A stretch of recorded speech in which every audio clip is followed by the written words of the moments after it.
Kwento pala ako, ma'am. Dahil nga regular akong gumagamit ng Angkas, so every time na nagbo-book ako, ginagamit ko yung code nila na parang about rain. Parang rain kasi July, start ng June, July, August hanggang ngayon, hanggang paparating pa yan ng October yata or November. Tag-ulan na kasi, so sobrang hirap talaga mag-book kapag um, tag-ulan. Tapos, every time na magbubuka ako, papasok sa trabaho, or di kaya gagala, or kahit saan. Kasi ang hirap ng commute ito kapag bababa ka, sasakay, bababa, sasakay, MRT, commute, bus, jeep. Sobrang hirap. Kaya ang ginagawa ko para makasave ng time, dahil sobrang halaga ng time talaga sa akin, mag-book ng angkas. So, every time na magbubuka ako, unfortunately, umuulan.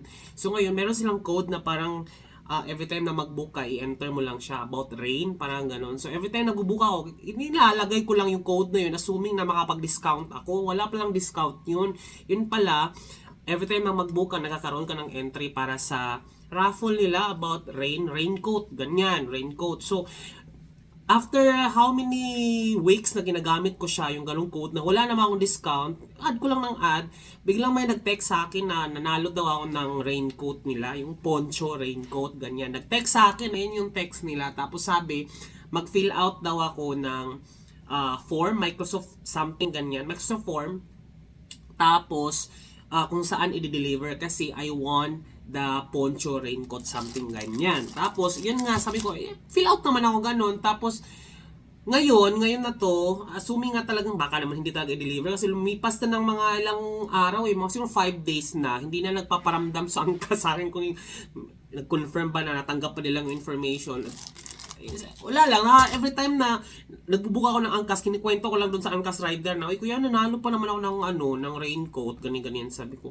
Pero ginugol ko na kung anong itsura, para siyang blue, ganyan, tapos parang pa-jacket, tapos may pajama na style, ganyan. Sabi niya, "Ay, meron ako niyan sir, kasi libre lang yan sa amin, pamimigay." Tapos yun, sinare niya sa akin, kinuwento niya, tapos pinakita niya sa akin yung mismong item. Sabi ko, ganda pala, maganda. So, ngayon, biglang tumawag na, "Sir, nandito na ako sa lobby, dito na yung raincoat." So, binaba ko, ito na nga.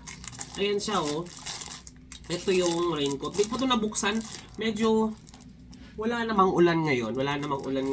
Kasi excited ako gamitin. Pero kahit naman maulan, kung walang bumiyahin na rider, ang hirap din pa rin ito. Pero at least ito, pwede mo na siyang ilagay sa bag as if pag naabutan ng ulan sa labas, meron akong raincoat. So, ito, ngayon ko lang siya bubuksan.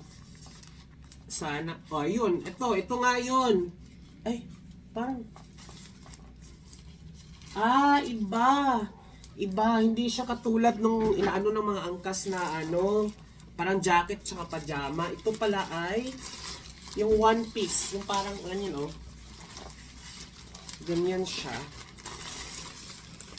Okay na rin kasi 'di ba, pag may bag ka sa likod, saka libre na rin naman. Yun, sakto lang. Tapos ayan. Ganyan. Yan. At least meron na akong sarili kong angkas na ganito. Raincoat. Kasi bala ko bumili sana dapat talaga sa Shopee or gano'n ng sarili kong raincoat. Kasi ang hirap pag nabutan ka ng ulan. Basa. Alam mo yun nga dahilan, di ba nasira yung laptop ko nung nakaraan dahil nga inabutan ako ng ulan.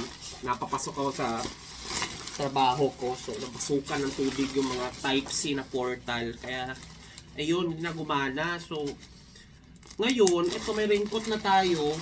Akala ko yung two-piece na may pajama at saka yung may jacket.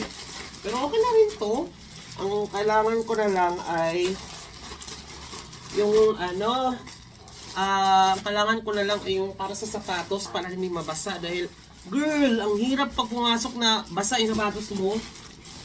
Tapos mga Shock Tailor ganyan, ay baho talaga. Ang baho ng paa talaga pag nagka-fungal infection ko na ng paa, ang hirap magkalipunga, ang hirap pagalingin kasi ang tagal niyan. So, at least ngayon, meron na tayong raincoat. Lagay ko na to sa bag. Thank you so much, Angkas. Yun lang naman ang aking isi-share ngayon.